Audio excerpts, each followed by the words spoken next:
Hello friends, আপনি দেখছেন education career YouTube channel. আর এই মুহূর্তে রাজীব কুমারকে নিয়ে যে সিবিআই তদন্ত চলছে শিলংয়ে, তারই একটি বিগ ব্রেকিং নিউজ নিয়ে আসছি। কুণাল কেন এই মুহূর্তে বিপজ্জনক হয়ে উঠলেন তৃণমূলের পার্টিতে? সারদা তদন্তে অনেক কাণ্ড এই তৃণমূল নেতার হাতে। জামিন পেয়েছিলেন সিবিআইকে এই তদন্তে সহযোগিতার প্রতিশ্রুতিতে। সেই প্রতিশ্রুতি রক্ষা করতেই তিনি শিলং গিয়েছিলেন বলে জানিয়েছেন খোদ এই সাংসদ। দল থেকে সাসপেন্ড হওয়ার পরে তিনি সাংসদ ছিলেন, এখনও নিজেকে তৃণমূলের একনিষ্ঠ কর্মী বলেই দাবি করেন। সারদা সহ বিভিন্ন চিটফান্ড কাণ্ডে অনেক তৃণমূল নেতার নাম উঠলেও এখনো পর্যন্ত তিনি সব থেকে বেশি সাজা পেয়েছেন। ফলে দলের উপরে রাগ যথেষ্ট। জেল থেকে ছাড়া পাওয়ার পর তিনি বারবার সোশ্যাল মিডিয়ায় নানা প্রশ্ন তুলে দলের অস্বস্তি বাড়িয়েছেন। মুকুল রায় যখন তৃণমূলে ব্রাত্য, তখন ঘনিষ্ঠতা দেখিয়েছেন কুণাল।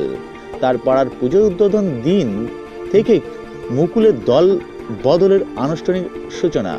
বিজেপিতে মুকুল রায় যোগ দেওয়ার পরেও নিজের বাড়িতে বৈঠক করেছেন।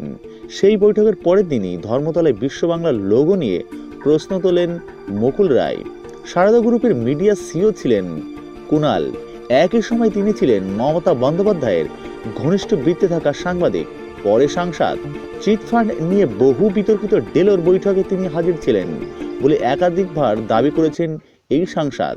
সারদা টিভি চ্যানেলের কুইজ অনুষ্ঠানে মুখ্যমন্ত্রী হাজির হলে তিনি ছিলেন সঞ্চালক।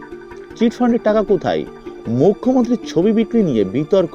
এইসব প্রসঙ্গে একাধিকবার প্রকাশ্যে দলের অন্দরে তদন্তের দাবি করেছেন কুণাল। চিটফান্ড কাণ্ডের কেলেঙ্কারি নিয়ে তিনি প্রধানমন্ত্রীর দপ্তর ও স্বরাষ্ট্র মন্ত্রককে চিঠি পাঠিয়েছেন। চিটফান্ড কাণ্ড তদন্তের সময় রাজ্য সরকারের তৈরি সিটে যে অনেক নথি নষ্ট করেছে, সেই অভিযোগ তিনি তুলেছেন বারবার। চিঠি দিয়েছেন সিবিআইকে। নথি লুপাটের ক্ষেত্রেও রাজীব কুমার যে সন্দেহের বাইরে নয়, সেটাও সোশ্যাল মিডিয়ায় মারফত জানিয়েছেন এই তৃণমূল প্রাক্তন সাংসদ। সম্প্রতি এক সংবাদ মাধ্যমের স্টিং অপারেশনে রাজীব কুমার সম্পর্কে কুণালের বক্তব্য সামনে এসেছে।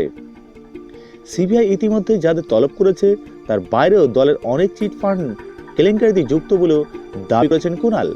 ঘনিষ্ঠতা থাকার সময় মুখ্যমন্ত্রীর যে কোনো সফরে পাশের ঘরে জায়গা পেতেন কুণাল ঘোষ ও মুকুল রায়, তাই তারা দুজনেই অনেক গোপন কথা জানেন বলে ধারণা তৃণমূল নেতাদেরও।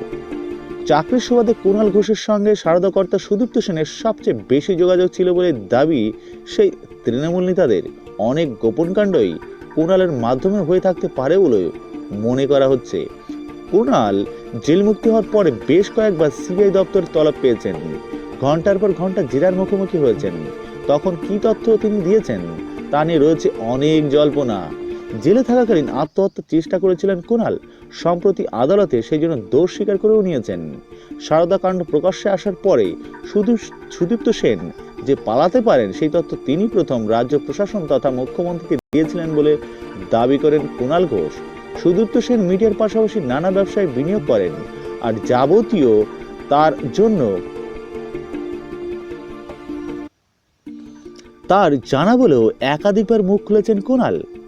এখন কলকাতা পুলিশ কমিশনারকে জেরার তার উপরে অনেকটা নির্ভর করছে সিবিআই। আর জেল থেকে থাকার সময় তাকে কথা বলতে বাধা দেওয়া নিয়ে পুলিশের বিরুদ্ধে নির্যাতনের অভিযোগ করেছেন এই সাংসদ।